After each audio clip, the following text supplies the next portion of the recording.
Assalamualaikum warahmatullahi wabarakatuh. Selamat jumpa lagi pemirsa WA Studio. Alhamdulillah, syukurillah, wala haula wala quwata illa billah. Semoga Anda semua dalam keadaan sehat walafiat dan diberkahi Allah Subhanahu wa taala, panjang umur, murah rezeki, dan selalu dalam lindungannya. Baiklah, para pecinta WA Studio sekalian, saya akan sedikit membahas kajian tentang masalah azimat ya.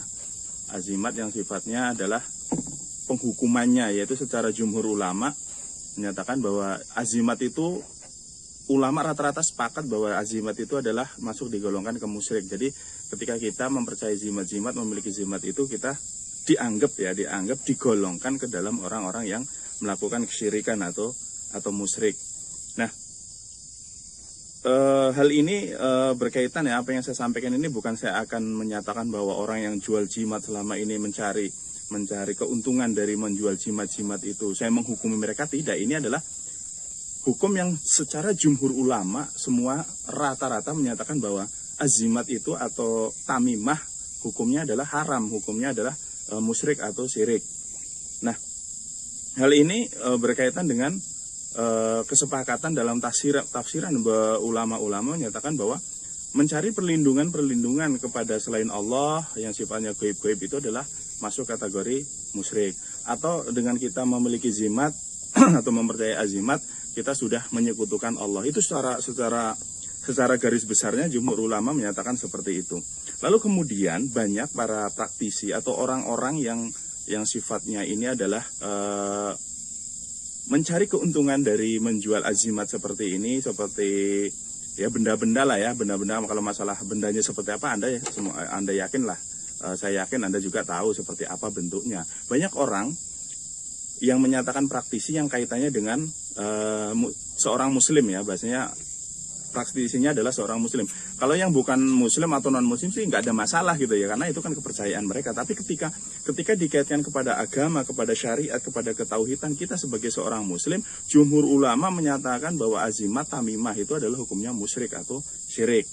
Nah, terus muncul dari orang-orang praktisi muslim ini menyatakan bahwa enggak, azimat atau tamimah itu boleh gitu loh.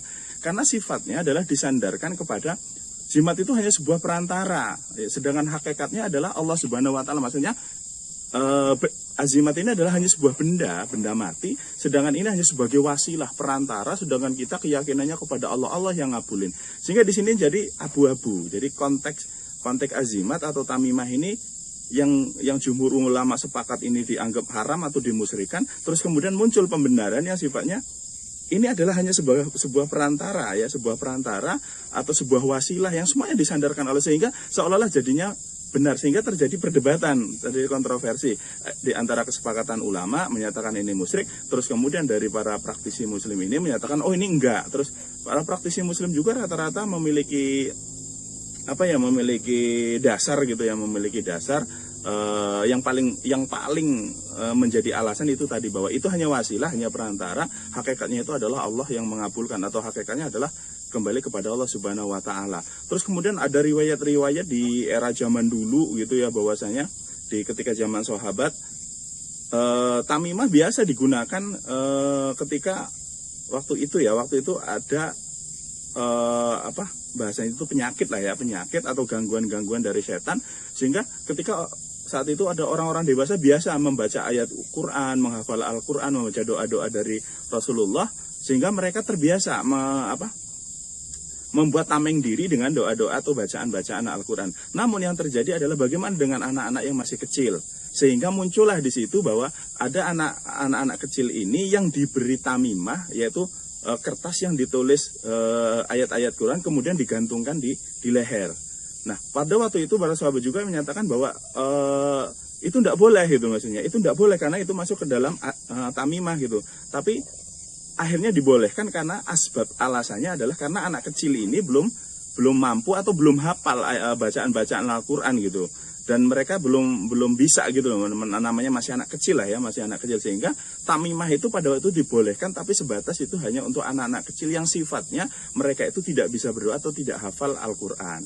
Nah, ini salah satunya. Terus kemudian ketika di era zaman Umar bin Khattab ya, ketika Sungai Nil meluap setiap tahun harus ada pengorbanan, kemudian Umar bin Khattab menuliskan sebuah surat yang dituliskan di secari kertas, kemudian diikatkan ke panah, kemudian panah itu dipanahkan ke Sungai Nil sehingga jin yang ada di Sungai Nil itu kabur semua takut. Nah, itu juga dianggap seperti halnya tamimah gitu. Sehingga banyak sekali ya pembelaan bagi saya itu ya namanya hak mereka untuk membela gitu ya, untuk membela. Terus bagi para jumhur ulama menyatakan kenapa sih azimat ini walaupun itu disandarkan ke Allah hakikatnya tetap diharamkan gitu ya. Rata-rata yang jadi tolak ukur seperti di Al-Qur'an banyak sekali ya.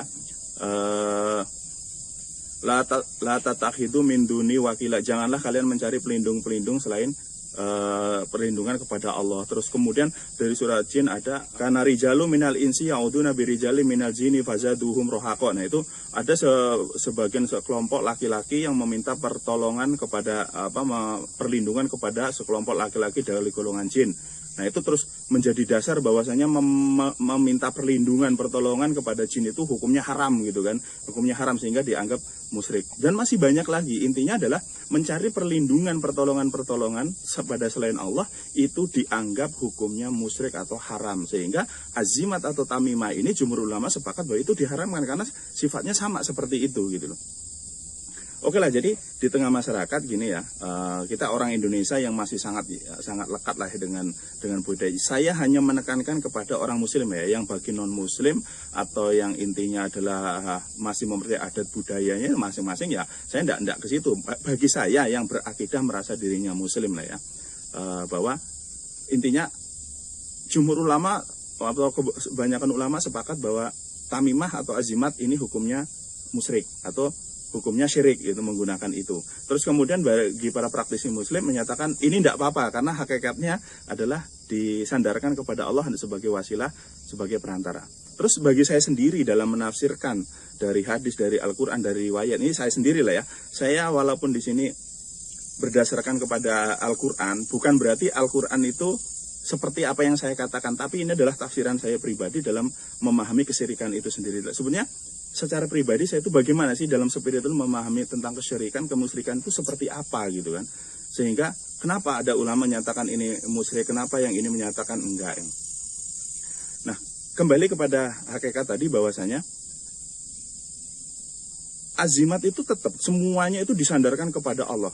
Bukan hanya masalah azimat atau tamimah, segala sesuatu di dunia ini pasti disandarkan kepada Allah. Semua itu adalah izin Allah Subhanahu wa taala. Bukan masalah jimat tok, semua segala perihal di dunia ini disandarkan kepada Allah Subhanahu wa taala. Di era Rasulullah dulu, ketika ada orang-orang munafik, yaitu orang-orang kafir kemudian mereka itu karena tidak ingin dimusuhi ketika sudah Fathul Mekah ya. Jadi ketika mereka itu menyatakan masuk Islam, tapi kemudian mereka itu masih juga menggunakan berhala-berhala gitu loh. Menggunakan berhala-berhala yang bagi mereka itu disembah juga gitu, maksudnya masih menggunakan berhala. Masalah disembah itu tidaknya walau alam, intinya berhala itu masih digunakan sehingga ditegur kenapa masih menggunakan berhala. Lalu si orang munafik ini adalah mengatakan bahwa oh ini hanya sebagai perantara, kami itu hakikatnya tetap menyembah ke Allah, tapi berhala-berhala ini hanya sebagai perantara, wasilah mereka untuk menyembah ke Allah. Maka Rasulullah menyatakan itu hukumnya haram, itu tetap dianggap musyrik sehingga berhala itu harus dihancurkan. Nah, ini contoh kecil bahwasanya wasilah-wasilah yang disandarkan seperti itu diharamkan gitu loh. Diharamkan. Terus kembali kepada bentuk kejadian ya. Dalam penafsiran saya, bahwa dunia ini sudah diatur oleh Allah, diciptakan oleh Allah, itu adalah sesuai dengan hukum-hukum yang mudah kita pahami. Hukum-hukum alam, hukum-hukum fisika, hukum-hukum yang terjadi di jagat raya ini adalah kita anggap adalah sunatullah. Ada hukum sebab akibat. Panas, ada api panas, api membakar, air mendinginkan, air cair, benda padat, benda semua apa yang kita lakukan di dunia ini adalah sunatullah. Ya, sunatullah. Yang kita kerja, makanan memiliki nutrisi terus kemudian membentuk lemak, terus kemudian menjadi otot, menjadi rambut, menjadi dan semuanya itu adalah hukum sunatullah yang terjadi secara alami, hukum-hukum secara alam gitu. Nah, di balik itu ada hal-hal yang tidak mungkin dilakukan ya, yang tidak mungkin dilakukan oleh manusia, yaitu hal yang perkara di luar dari kemampuan sunatullah ya. Misalnya gini, Allah tidak satupun ya, dalam arti tidak satupun manusia itu kalau sudah Allah menetapkan sebuah ketetapan, maka tidak satupun manusia bisa mencegahnya. Kalau Allah sudah memberikan kebaikan kepada seseorang, tidak satupun makhluk bisa membatalkan. Begitu juga hal keburukan tidak bisa dibatalkan.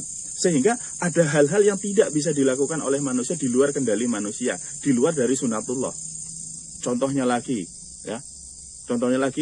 menciptakan menciptakan langit, menciptakan bumi, menumbuhkan tumbuhan. Manusia itu walaupun nanam, yang menumbuhkan kan bukan manusia, tapi alam. Tapi di situ ada Allah yang menumbuhkan. Ya. Meniupkan angin, menciptakan udara, menciptakan jagat raya ini yang tidak mungkin bisa dilakukan oleh makhluk. Sehingga ada kekuatan-kekuatan, ada hal-hal yang hanya dengan kekuatan-kekuatan maha tinggi yang hanya bisa dilakukan oleh Allah Subhanahu wa taala, sehingga tidak mungkin bisa dilakukan oleh, sehingga sunatullah ini hanya terbatas pada hal-hal yang biasanya bisa dilakukan oleh manusia, gitu maksudnya. Berjalan, berlari, makan, minum, ya, memukul, ya, menendang. Pokoknya hal yang kita lakukan semua adalah sunatullah yang umum. Anda dagang, jual ini, jual itulah, dapat rezeki, ya. Ada maling, rampok, dan sebagainya. Itu adalah sunatullah semua. Mau jahat, mau baik, semua adalah perkara sunatullah. Nah, yang jadi masalah di sini adalah ketika kita meyakini tentang sesuatu, ya, sesuatu yang bisa mendatangkan manfaat dan mudorot, ya, hal yang buruk dan hal yang baik, bukan dalam sunatullah, maka ini yang menjadi membahayakan. Contohnya bagaimana? Kalau hal yang mudorot dan hal yang baik itu bukan asbab yang sifatnya goib atau yang bukan sunatullah, ya, itu tidak masalah. Contohnya gini, jangan main api, nanti api itu bisa membakar, itu sunatullah, gitu kan? Sunatullah, karena kita percaya bahwa api bisa membakar, ya. Jangan manjat pohon, nanti jatuh, kamu jatuh bisa patah kakinya, itu sunatullah, jatuh bisa patah kaki, bisa tangan, mungkin bisa mati, ya. Jangan nak motor ngebut-ngebut, nanti kamu tabrakan, bisa celaka. Itu sunatullah namanya, kejadian-kejadian seperti itu. Nah, itu dihukumi, walaupun itu adalah kita meyakini bahwa, oh kamu jangan makan ini, nanti kamu sakit. Oh kamu jangan begini, nanti begini. Oh kamu harus begitu, nanti begitu. Yang sifatnya adalah sunatullah, yang materi lah, maksudnya kelihatan, itu disandarkan kepada benda, tapi hakikatnya disandarkan ke Allah, gitu. Contoh seperti ini. Kamu tadi sakit kepala, minum apa? Minum obat, misalkan. Obatnya obat misalkan Paramek gitu. Akhirnya kita meyakini bahwa, oh Paramek ini adalah obat sakit kepala. Tapi secara tidak langsung, hakikat dari obat ini adalah sebenarnya Allah kan yang menyembuhkan. Kita sepakat bahwa yang menyembuhkan Allah, bukan obat. Tapi secara hukum sunatullah, obat itulah yang menyembuhkan. Sehingga obat jadi perantara. Dan obat ini nampak, wujud, bisa dilihat. Oh saya lapar. Wah, alhamdulillah saya kenyang karena makan. Oh, alhamdulillah saya sehat karena saya minum vitamin. Itu hal yang biasa, yang dibolehkan dalam kehidupan sehari-hari. Ya. Sehingga hal kayak gini tidak dianggap musyrik. Walaupun ada yang menyatakan bahwa ini musyrik kecil, yang dianggap itu mahfum, yang biasa, enggak kategori musyrik. Jadi minum obat jadi sembuh, haus minum jadi seger, terus lapar jadi kenyang gara-gara makan. Lemas minum jamu. Nah, itu hal-hal yang biasa. Nah, terus di sini ada perbedaan ketika kita meyakini hal-hal yang di luar daripada kejadian sunatullah imateri. Contohnya apa? Misalkan kita mempercayai sebuah batu. Batu ini kita yakini bahwa oh ini bisa menarik sebuah benda. Apa itu batu itu? Magnet. Oh, magnet bisa menarik benda. Bagaimana cara menarik? Enggak Allahu alam, tapi kenyataannya bisa menarik, gitu kan? Batu, ya, magnet bisa menarik benda. Kita meyakini tidak ada unsur ghaibiyah di situ bahwa batu magnet atau magnet itu bisa menarik besi. Ini terjadi namanya sunatullah, ya, hukum sunatullah. Sehingga ada istilah mempercayai benda disesuaikan dengan hukum dasar atau hukum kemampuannya atau peruntukannya. Misalkan pisau. Pisau itu hukum dasarnya adalah untuk memotong, ya, membelah, misalkan menusuk dan sebagainya. Itu hukum dasar, berarti pisau diperuntukkan untuk ini. Obat hukum dasarnya begini, maka obat diperuntukkan untuk ini. Ada bentuknya sesuai dengan sunatullah, gitu kan? Dirancang sesuai dengan sunatullah. Nah, Lalu muncul bagaimana kalau kita ada batu, kita mempercayai batu dijadikan akik. Kalau kamu memakai akik itu terus kamu kebal. Ini yang jadi pertanyaan, apa hubungannya batu dengan kebal? Nah, ini yang jadi masalah. Batu ini bukan diperuntukkan untuk hal itu. Karena batu itu juga tidak bisa mewujudkan itu, gitu maksudnya. Anda percaya tasbih. Ketika tasbih itu Anda gunakan, Anda menjadi berwibawa. Anda ditakuti orang. Apa hubungannya tasbih itu? Atau Anda memiliki keris misalkan. Ya. Ketika keris itu Anda bawa kemana-mana, Anda kebal, nggak mempan ditembak. Apa hubungannya keris dengan mempan ditembak? Tidak ada hubungan secara materi di sini. Sehingga kita meyakini ada kekuatan-kekuatan besar. Kekuatan-kekuatan besar yang muncul dari hal-hal yang sifatnya tidak diperuntukkan. Atau tidak memiliki hukum dasarnya.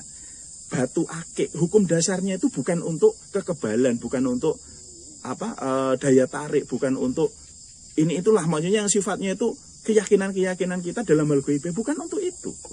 Sehingga muncul di sini adalah sesuatu itu menjadi musyrik, menjadi syirik ketika kita itu mempercayai sebuah benda yang bukan untuk untuk digunakan hukum dasarnya. Seperti tadi, obat untuk mengobati, makan untuk mengenyangkan, nutrisi untuk begini. Sama itu tadi, batu. Anda percaya kalau pakai batu, Anda jadi memiliki daya tarik, gampang disukai orang. Anda punya, misalkan punya kitab kecil, apa sih namanya kitab kecil itu? Istanbul misalkan. Kalau itu disimpan di rumah, maka rumahnya itu akan aman dari gangguan. Enggak dimaling misalkan, aman dari maling. Jika Anda misalkan kemana-mana di dompet, ya, di dompet membawa uang yang sudah dimantra-mantrai, maka kamu gampang mencari rezeki.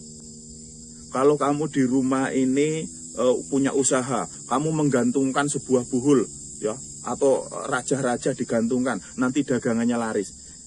Coba kita pikir secara nalar, ini adalah bukan peruntukan. Tidak ada hukum sunatullahnya di situ maksudnya. Kalau misalkan Anda percaya, Anda bawa keris. Keris ini kalau saya bawa, dagangan saya laris.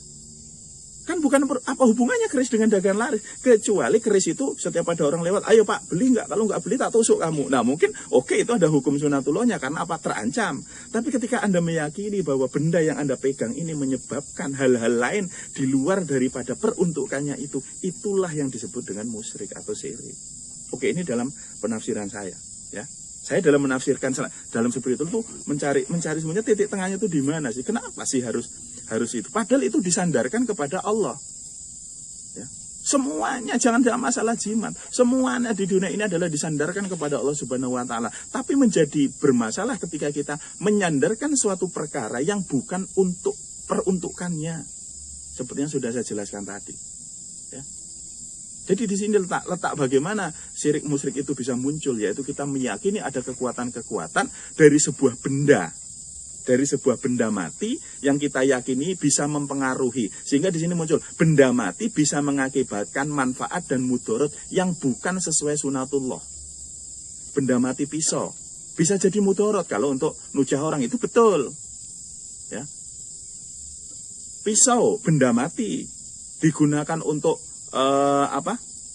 berburu, ya, berburu hewan misalkan untuk motong ayam dan sebagainya, mengakibatkan ayam itu bisa kita makan, itu betul karena digunakan untuk itu. Tapi ketika Anda percaya sebuah besi, ketika Anda simpan, terus kemudian dengan meyakini bahwa kalau Anda membawa itu dengan dibaca ini, terus kemudian Anda menjadi kebal, ini bukan peruntukan. Itu yang saya maksud.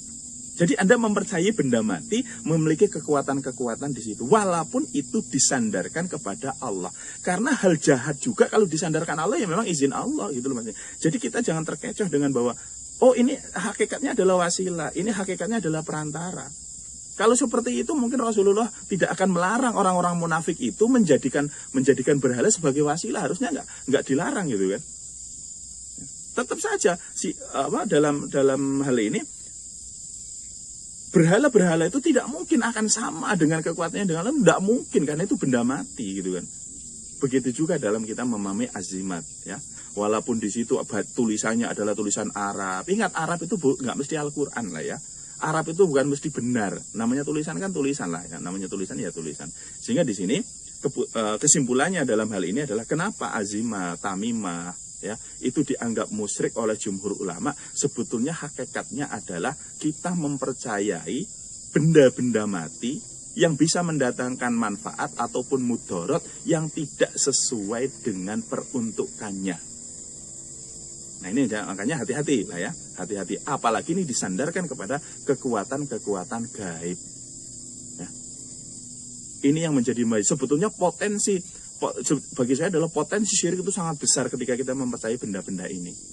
Jadi jangan sampai hanya dengan apa ya, hanya kita itu hanya dengan sebuah alasan bahwasanya ini semua hanya wasilah perantara disandarkan ke Allah, tapi kembali ke hukum dasar. Ingat, jadi segala sesuatu di muka bumi ini semuanya adalah wasilah perantara, termasuk obat. Jadi jangan samakan obat bodrek untuk menyembuhkan sakit kepala dengan kamu memegang akik, ya, memakai akik kamu jadi kebal. Itu beda. Walaupun disandarkan kepada hakikatnya Allah, itu beda sekali. Ya. Kalau obat memang diperuntukkan untuk itu, sedangkan akik bukan. Itu benda mati yang tidak sama sekali dihukumkan ke situ. Manusialah yang membuat hukum-hukum sendiri. Sedangkan obat itu adalah hukum alam yang disunatullahkan. Ya.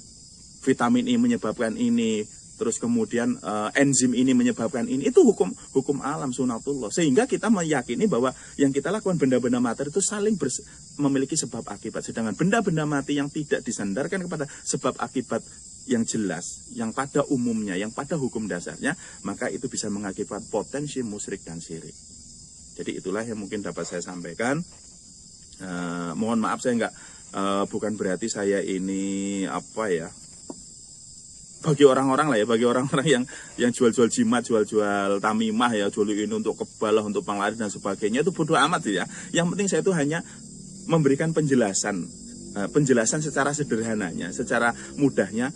Kenapa jumhur ulama ini menyatakan bahwa ajimat itu musyrik. MUI juga sama. Anda bisa tanya ke Majelis Ulama Indonesia, jimat seperti ini, aufak, wifik, terus kemudian pokoknya tamimah seperti itu musyrik atau syirik enggak? Bukan saya loh yang ngomong, ya. Saya hanya meneruskan sebagai penyambung bahwa jumhur ulama itu sepakat seperti itu. Kalau jumhur ulama menyatakan bahwa sandarannya adalah ayat ini, ya. Saya menggambarkan secara logika saja yang gampang. Kalau masalah hukum Al-Quran sudah jelas gitu loh. Kita menyatakan sudah jelas. Tapi saya ingin melogikakan mudahnya seperti apa sih memahami masalah kenapa azimat tamimah itu dimusyrikan atau disyirikan atau disandarkan pada hukum itu. Jadi untuk saudara-saudara saya, ya, kalau yang tersinggung mohon maaf lah ya. Terutama muslim, kalau non-muslim nggak masalah, nggak ada hubungannya dengan ini. Bagi saya yang saudara-saudara saya muslim yang mempercayai halal azimat seperti tamimah itu, hati-hati ya. Potensi syirik itu sangat besar dan ulama-ulama sepakat bahwa menggunakan itu adalah hukumnya musyrik atau syirik. Ya, jangan sampai akidah kita dikotori oleh hal seperti walaupun itu kecil ya. Mungkin kiranya hanya itu yang dapat saya sampaikan. Berlebihnya saya mohon maaf. Assalamualaikum warahmatullahi wabarakatuh.